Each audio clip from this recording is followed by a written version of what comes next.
এটা এটা 23 জন।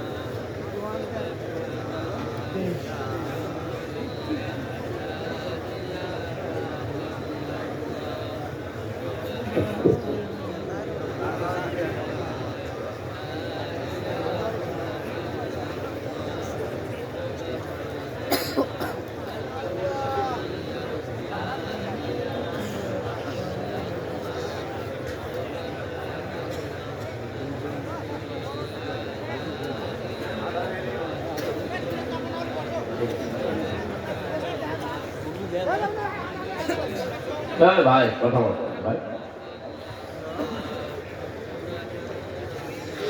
লা ইলাহা ইল্লাল্লাহু মুহাম্মাদুর রাসূলুল্লাহ।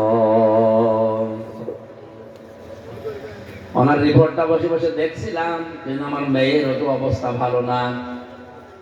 জন্মের পর থেকে যে পর্যন্ত নিয়ে গিয়েছিলাম তামিলনাড়ু, একদিনও বাইরের খাবার খাইনি। কণ্ঠটা ছোট্ট, চিকন। বাংলাদেশের তো কোনো জায়গা দেখাতে আমার বাকি ছিল না, ওখানে নিয়েছিলাম সর্বশেষ।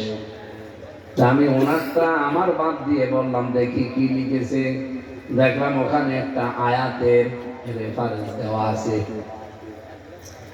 সূরা নাবার একটা আয়াতের ইংরেজি কোটেশন দেওয়া, পড়লাম। এই আয়াতে এখানে লিখেছে, তাও খ্রিস্টান একটা ডাক্তার শ্যামল, ডাক্তার শ্যামল কি যেন আমার মনে নেই শেষের নামটা। আয়াতটা পড়ে দেখি, আয়াতটা আমি প্রতিনিয়তই পড়ি। আল্লাহ পাক বলেন ওয়ালিবাসা ওয়ালাল্লাইলা লিবাসা। এই পৃথিবীতে আমি রাত যে বানিয়েছি, এটাকে তোমাদের জন্য পোশাকের মতো আবরণ দিয়েছি। রাত জড়িয়ে থাকে মানুষের সাথে, পোশাক যেমন শরীরের সাথে জড়িয়ে আছে, এই জন্য আমার শীত লাগছে না। রাতকে আল্লাহ আমাদের জন্য জড়িয়ে দিয়েছেন। রাত যত গভীর হবে, যত অন্ধকারের ভেতরে আপনি ঘুমাতে পারবেন, শরীরে যে লক্ষ লক্ষ পশম আছে, এই পশম গুলো দিয়ে আল্লাহ রাব্বুল আলামিন এক প্রকার ঔষধ বের করে দেয়। এই পশম গুলো দিয়ে এক প্রকার ঔষধ প্রবেশ করার। এই জন্য পশম গুলো দিয়েছেন 12 ঘন্টা আলোর ভেতরে, 12 ঘন্টা অন্ধকারের ভেতরে। একে দিন যে 12 ঘন্টা আলো থাকে, এই আলোই পশমের ভেতর দিয়ে এগুলো সব প্রবেশ করতে থাকে। রাতের বেলা যে অন্ধকার আছে, আল্লাহ এমনিতে রাতকে অন্ধকার আচ্ছন্ন করেননি, তার একটা হিকমত আছে। রাত যত গভীর হবে আর অন্ধকারের ভেতরে আপনি থাকবেন, তখন আপনার ওই রক্তের ভেতর থেকে এক প্রকার ঔষধ বের হবে। ওটা শরীরের ভেতরে আল্লাহ মিশিয়ে দেয় রাতের বেলা, তখন ক্যান্সারের মতো এই রোগ থেকে আপনি বেঁচে থাকতে পারবেন। এখন পৃথিবীতে সবচেয়ে বেশি এটা বাড়তেছে কেন? দিনের বেলা আমরা তো আলোতে থাকি, রাতের বেলা অনেক মোবাইলের আলো।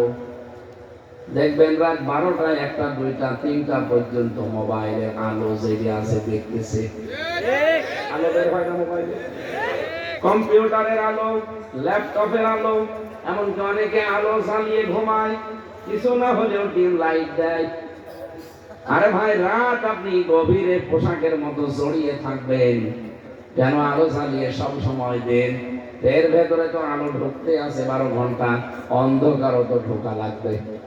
সেটা যখন বন্ধ হয়ে যায়, তখন ওই যে ঔষধটা আল্লাহ বের করে, ওটা অটোমেটিক অফ হয়ে যায়। এই শরীরের ভেতরে এমন এমন বিজ্ঞানের যে তথ্যগুলো আমরা পেয়েছি, আল্লাহ রাব্বুল আলামিন কোরআনে কারিমে শুধু এক জায়গায় একটা পাপের উল্লেখ করতে গিয়ে জানিয়েছেন, যেটা শয়তানের ভাই। কোনটা? অপচয়। এই কোরআনে প্রায় 500 পাপের কথা আমি পেয়েছি। কোন পাপের কথা বলতে গিয়ে আল্লাহ এই কথা বলেন নাই যে মানুষ শয়তান হয়ে গেছে, না, এটা নেই।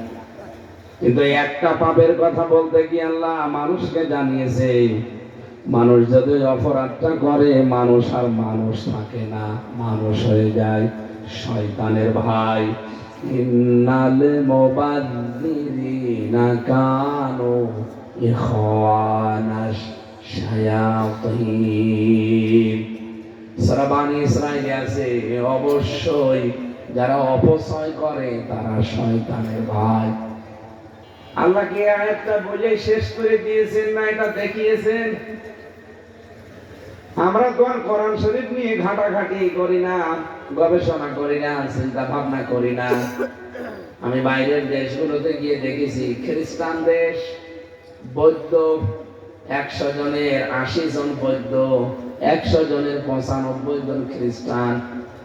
অথচ তাদের বিশ্ববিদ্যালয়গুলোতে যত বই আছে ওর সবার উপরে কোরআন শরীফ রেখে দিয়েছে। ওটা এমনি এমনি রাখে নাই, দেখার জন্য না, সম্মান দেওয়ার জন্য না। কারণ যত তথ্য এ পুরা লাইব্রেরিতে মিলে পাবেন, সব তথ্যের আসল ভান্ডার হচ্ছে ওই কোরআন। মালয়েশিয়া ইন্টারন্যাশনাল ইসলামিক ইউনিভার্সিটি, যেটা আপনাদের পাবনাতে একটা বিশ্ববিদ্যালয় আছে না, প্রযুক্তি, আমি পুরাটা ঘুরেছি, এর চাইতে কমপক্ষে 20 ডবল বড় হবে। আমাদের কুষ্টিয়া বিশ্ববিদ্যালয়ের চাইতে প্রায় 15 ডবল বড়। পুরাটা ঘুরেছি আমি।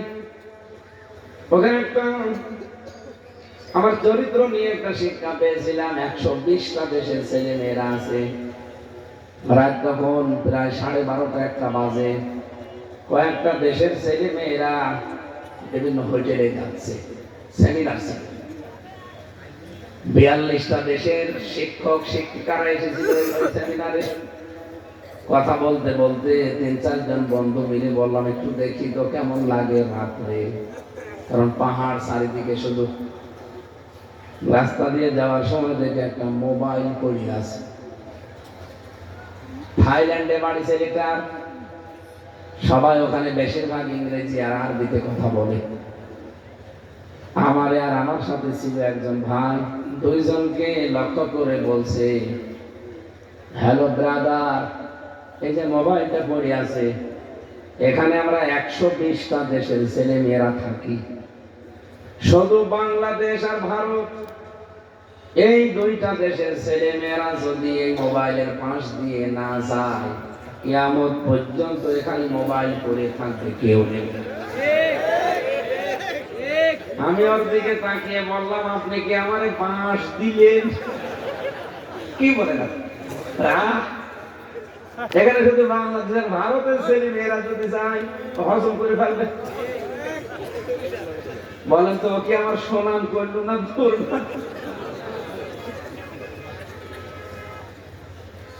বিশ্ববিদ্যালয়ের লাইব্রেরিতে গেলাম। আমার বিশ্ববিদ্যালয়ের যে লাইব্রেরি, এর চাইতে কমপক্ষে 10 ডবল বড় হবে। এত বড় বিশাল। কিতাব খুঁজতে হলে কম্পিউটারে লেখা লাগে, কোন জায়গায় কোন থাকে, কোন কিতাব আছে আপনি জীবনও খুঁজে পাবেন না। খুঁজতে খুঁজতে দেখা যায় দিন শেষ। কম্পিউটারে সার্চ দেবেন, নাম লিখে, লেখকের নাম, বইয়ের নাম, ওখানে ভেসে উঠবে যে অমুক তলায়, অমুক তাকে, অমুক লাইনে এই জায়গায় কিতাব আছে, ওখানে যান। পড়াটা তো ঘুরে দেখা সম্ভব না। যতগুলো জায়গা আমি গেলাম, একেবারে সর্বোচ্চ 5 তলার উপরে যে দেখি লক্ষ লক্ষ কিতাব। সবাই পড়াশোনা করছে যার যার মতো। 120টা দেশের ছেলে মেয়েরা পড়ছে, বিশাল ব্যাপার। দুর্ভাগ্য, ওটা হওয়ার কথা ছিল আমাদের বাংলাদেশে, শুধু কামড়া কামড়ির কারণে চলে গেছে মালয়েশিয়া। যদি আমরা এই দেশে কামড়া কামড়ি না করতাম, এই দেশে ওটা তো হইতো, সারা দেশ থেকে এখানে পড়তে আসতো। কত ধরনের কিতাব আমি লক্ষ্য করে করে দেখে দেখে দেখি, ওপরে যেটা আছে রেহাল দিয়ে ওপরে টাঙানো আছে হলি কোরআন। ওখানে তো শুধু মুসলমান পড়ে না, কত দেশের, কত ভাষার, কত জাতির লোকরা পড়ছে। যত তথ্য পৃথিবীতে আছে সবাই বিশ্বাস করে আসল এবং নির্ভুল তথ্যের ভান্ডার এই কোরআন। একজন খ্রিস্টান উনি ওই আয়াতের রেফারেন্স দিয়ে লিখছে যে মানুষের শরীরের ভেতরে যে রক্ত প্রবেশ 5.5 কেজি রক্ত, ক্যান্সার হয় কেন? কারণ মানুষ আলোতে থাকে বেশি, অন্ধকারে থাকে না। এই যে ছোট ছোট পশম গুলো দেখতে পাচ্ছেন, এমনি খেলা করার জন্য আল্লাহ দেয়নি, এই কাজ আছে। এই পশমের গোড়া দিয়ে যেমন অন্ধকার প্রবেশ করা দরকার, আলো যাওয়া দরকার, আল্লাহ যা বলেন ওই কাজে বাস্তবে তিনি মেনে চলেন এবং মানুষকে দেখান। তার প্রমাণ এই যে আয়াতটা পড়লাম। খ্রিস্টান বিজ্ঞানী চিন্তা করছে শরীর নিয়ে, যে অপচয় যারা করে তারা শয়তান থাকে না, শয়তানের ভাই হয়ে যায়। অথচ জেনা করলে শয়তানের ভাই আমি পাইনি, হ্যাঁ গুনাহ হবে আপনার। চুরি করলে শয়তানের ভাই আমি পাইনি, আপনার গুনাহ হবে। আপনি ডাকাতি করলে শয়তানের ভাই হয়ে যাবেন, নেই করা নেই, আপনার গুনাহ হবে। কথা বুঝতেছেন? কিন্তু অপচয় করলে মানুষ শয়তানের ভাই হয় কেন? এই যে খাবার আমরা যেগুলো খাই, খাবারের নির্যাস দিয়ে যেটা তৈরি হয়, পিত্ত রস বলা হয় ওটাকে। এত দামি, আপনি মনে করেন আজকে প্রায় 1 কেজি খাবার খেয়েছেন সারাদিনে, 1 কেজি খাবার থেকে নির্যাস বের করে যে রসটা হবে ওটার নাম পিত্ত রস। ওটা ফোটা ফোটা ওই খাবারের ভেতরে, আপনার খাবারের যে থলি আছে এখানে পড়তে থাকবে। যতক্ষণ পেটে খাবার থাকে ততক্ষণ পড়ে, আর খাবার হজম হতে থাকে। কিন্তু ওটা যদি খাবার না থাকে ওটা পড়বে না। এখন তো ওই যে নালি দিয়ে পড়ছে ফোটা ফোটা, এই নালি তো বন্ধ করার জন্য অন্তত একজন লাগবে, না তো পড়িয়ে যাবে। রব্বুল আলামিন যে অপচয় করেন না তার প্রমাণ এইটা। খাবার যতক্ষণ পেটে থাকবে ওটা পড়তেই থাকবে অটোমেটিক। যখনই খাবার নেই পেটে, আল্লাহ বলেন ওটা আমি নিজে অটোমেটিক বন্ধ করে দেব। আমি অপচয় করি না। এরকম মানুষ তো শুধু আমির হামজা না, 810 কোটি মানুষ এই পৃথিবীতে এখন বেঁচে আছে। আল্লাহকে যারা মানে না এরকম সংখ্যা অনেক বেশি। আমরা মাত্র 175 কোটি, বাকি সব অবিশ্বাসী। আল্লাহ বলে কেউ নেই, এই বিশ্বাস করে তারা। তাদেরও এই জিনিসটা আল্লাহ নষ্ট করেন না। তাদের পেটে খাবার থাকলে এটা পড়তে থাকে, খাবার হজম হয়। যখন খাবার পেটে থাকে না, আল্লাহ পাক বলেন ওটা আমি নিজের তরফ থেকে বন্ধ করে রাখি। আমি 13টা বিজ্ঞানীকে দেখেছি, খ্রিস্টান আর ইহুদি। খ্রিস্টান ইহুদিরা এই আয়াতের উপরে গবেষণা চালিয়ে যে কি আশ্চর্য, এটা বন্ধ হয় কি করে? অবশ্যই কোনো কর্তা আছে এখানে, সেই কর্তাকে তারা খোঁজ করে করে পেয়েছে। এই কর্তার নাম আল্লাহ। ও পাবনাবাসী, আমি যেটা এতক্ষণ পর্যন্ত বলে সামারাইজ করতে চাই, আল্লাহ পাক যদি পৃথিবীতে কাউকে আযাব দিতে চায়, রদ করার ক্ষমতা আপনারও নেই, আপনার বাবারও নেই। বললাম না শুধু এরকম লাগিয়ে দেবেন, 14 বংশ বিক্রি করবেন, শুধু ঔষধ কিনতে টাকা শেষ। এটা তো গেল দুনিয়ার শাস্তি। সুতরাং যারা আসলেন না, কানে আওয়াজ শোনার পরে আপনাদের লাভ হয়নি, দুনিয়ায় যে কোনো ভাবে